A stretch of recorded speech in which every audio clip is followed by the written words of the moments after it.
shack was dark, almost too dimly lit for a normal person to see into, but he was used to it. After years of wandering the darkness, his eyes had accustomed to the absence of light. The only source of luminance was the screen of a small computer, too old to do more than simply process small internet searches. In the quiet light of the monitor, his features were simply made out. He was grotesque by the most basic of standards. Nothing about him was recognizable as human. His eyes were bloodshot with the inability to blink, and due to the lack of eyelids, found a crest formed where the tear duct should have been. The sickening shade of white that colored his face and the rest of the body was a nauseating bone color. The scars were the most disturbing part. The burns that had healed up caused flaking and horrible sheen into the man. This man was no longer human, neither in body nor in spirit.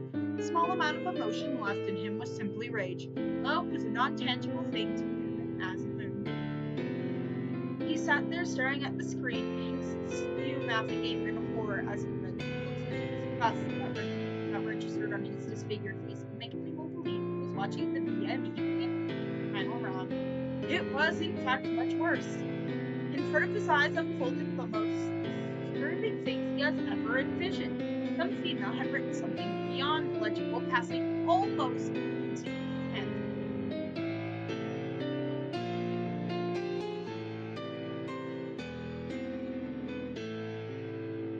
A shudder passed down his disordered visage. Her claims of carnal knowledge of his body disturbed him, and even slightly nauseated. This was enough for him. He stood up from his kneeling position on the unsound floor, grabbed his knives, and headed to a nearby house. Quickly and silently, he moved around the place. This was no time for his normal theatrics. There was no prelude, no go to sleep that made him famous. No, the butchering was quick and simple. Jeff the killer proceeded to make a phone call. The situation was out of his league. Take him down, she screamed at the top of her lungs at the television set in front of her.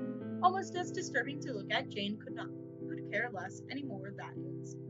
All those years ago, she would have killed Jeff, given half the chance. These days, however, she rarely ever ventured into the daylight.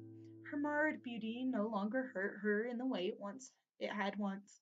Now she sits around all during the day watching pro wrestling. For some reason, she got it into her head that it would be possible to find a new rival.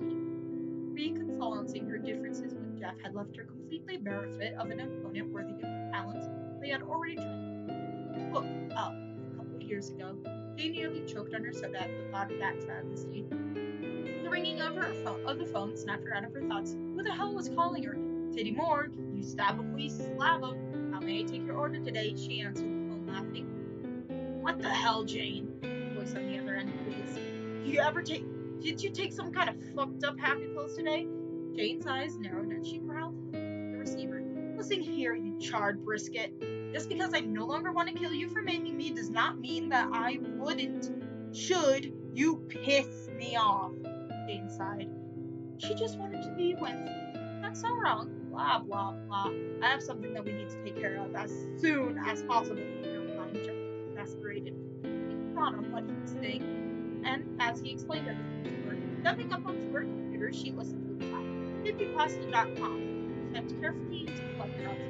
Her annoyance hit the fan in less time than it would take to get Miley Cyrus to get Her annoyance hit the fan in less time than it would take to get Miley Cyrus to lick a piece of construction equipment. What the holy shit is this? Jane yelled out, forgetting Jeff was on the other end of the phone as she began to rant. As she proceeded to begin a rant that caused every nun in the state to begin praying for no apparent reason. Oh shit, fuck, Jeff. Jane sprang into the phone at this point. Why the hell would I wear a mask or have kids? All they do is eat, shit, and scream. Like, I really want to deal with that bullshit. Jane quickly gathered her own set of nuts and headed over to her friend's place. Entering the broken-down cottage in the middle of the woods, a tall and dark figure ducked below a crossbeam. The most recent workout with his personal trainer, Hans, left his tendrils feeling like jello. Slenderman sat down in his lazy boy chair and had just propped up his feet when there was a banging on the door.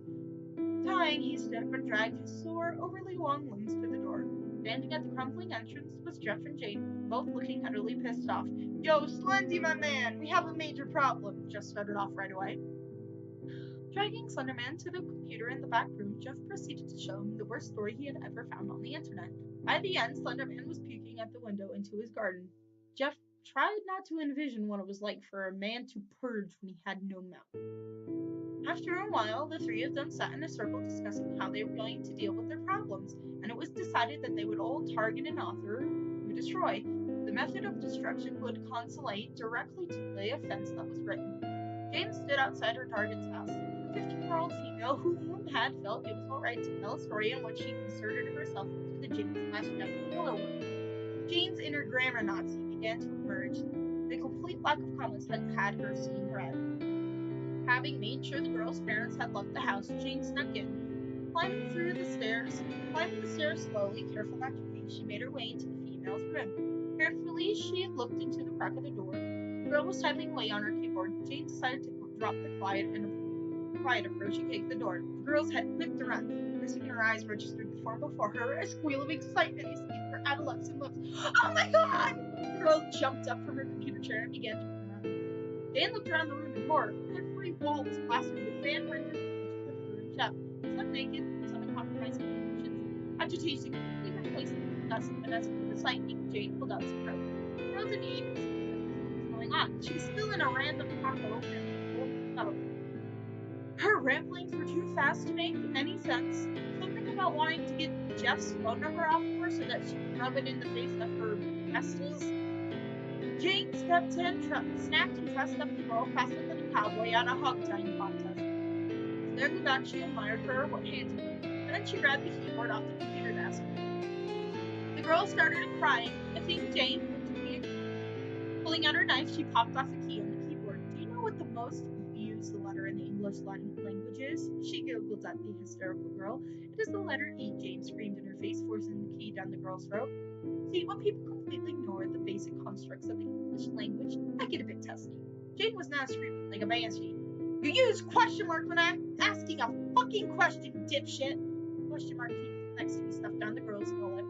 One by one, Jane shoved every key down the girl's throat, forcing her to literally eat the words she had butchered and then published on the internet.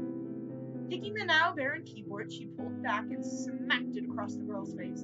The girl lay there crying, blood trickling from the corner of her mouth, snot dripping from her nose. Her stomach was horribly distended, and she was having difficulty breathing. She looked up at Jane, trying to speak, but was met with cold, heartless eyes. Jane grabbed her knife and slowly made her way over to the broken girl. Her smile was sadistic and lopsided, with the uneven pull of the burnt, scarred muscle on her face. With a thrust, she drove the knife into the girl's stomach, slicing it open. The eaten keys poured out. By now, the girl only had moments left to live. She was unable to cry, let alone speak.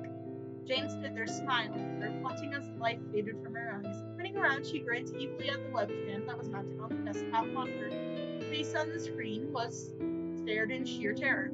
Pass on the literature lesson, Jane said and turned and walked out of the room.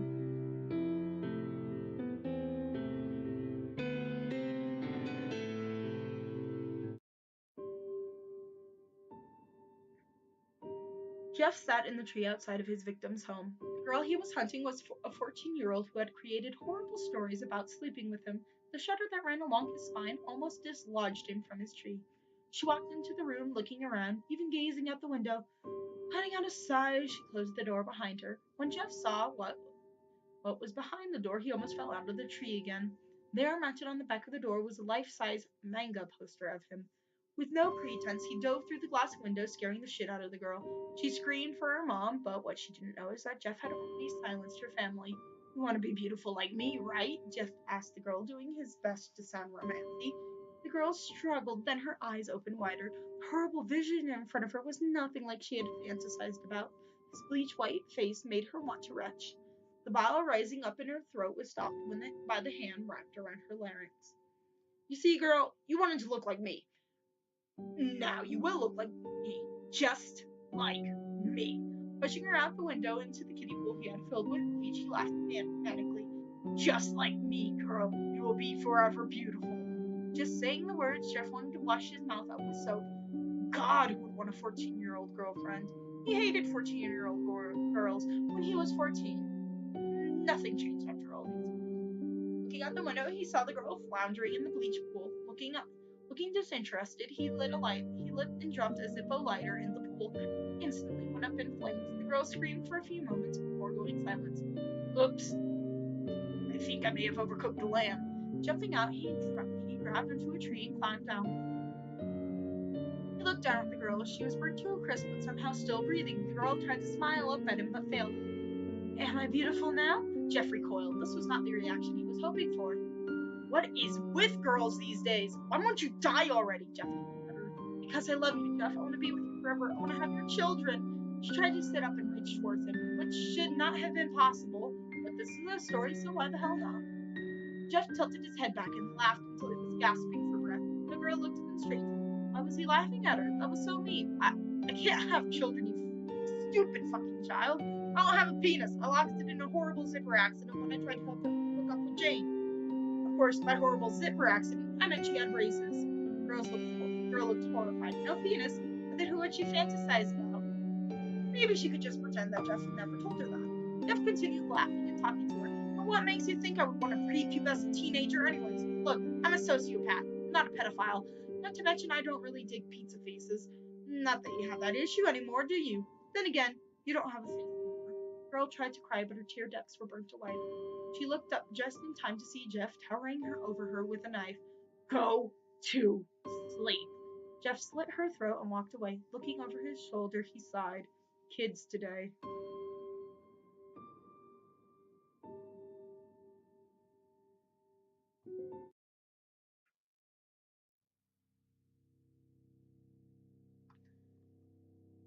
Slenderman was slinking around in the woods behind his victim's home. He had the worst punishment he could imagine in mind. He picked up the bucket at his feet and blended into the shadow. He began to head towards his target. Her story was by far the worst of the worst, spawning almost as much hate mail as did you trample across Aerobrine? He shuddered. She had turned him into a complete issue. Damn it, how hard was it to figure out he was gay? Why on earth would he want a girl, let alone to breed with one? He was halfway across the lawn when he was stopped by a set of headlights. He froze. That was a Mustang. Oh shit.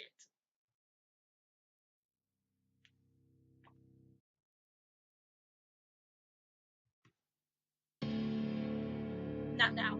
Please not now. Not when this plan was almost complete. The Mustang stopped, and out stepped a man who looked like your average middle-aged dad. He brushed back his duster and pulled out another 8-out. Let's bucket down, Slender Man, or a pacemaker is gonna put a hole in your gut. Slender Man set down the bucket and put his tendrils up. Everyone knew you didn't fuck with the time-traveling dad. He was the coolest dad ever, and chances are if you did, Yo Sam would tear you a new asshole in the comments. Yo, Slendy, no using Legos for this author is going too far. Why are you making me do this? He asked like any patronizing father would. Slendy pulled out his mobile phone very slowly and showed the story to TTD. Look on the father's face went from annoyed to disgusted. He looked back and forth between the story and the comments of the Legos. You know Dirtbutt is going to be pissed. He said Legos are going too far, but I'm all for it. Let's go, Slendy. That shit was just plain wrong. Between TTD and Slendy, they were able to pour Legos all over the writer's room, put tacks in her shoes, and in essence to make her life miserable. Slendy followed her around for about a year, placing Legos under the arches of her feet everywhere she went. Paybacks are a bitch.